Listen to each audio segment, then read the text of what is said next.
Masayang nakiluhok ang mga todo operators sa ginanap na Prostate Cancer Awareness Seminar.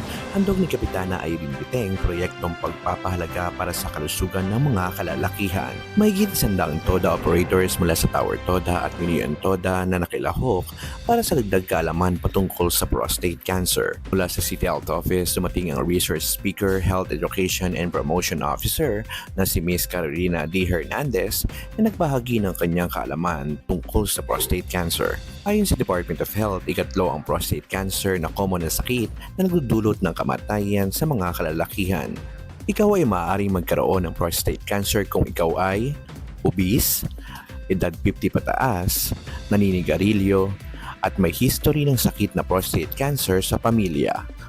Kaya pinapayuhan ng lahat ng kalalakihan edad 50 pataas na taunang magpa-screening para maiwasan ang prostate cancer. Buong suporta mula sa Sangguniang Barangay sa pangunguna ni Kapitana Irene Biteng kasama ng mga kagawad sa nasabing programa. Sa pagkatapos ng programa, masayang tinanggap ng mga TODA ang gas voucher handog ni Kapitana.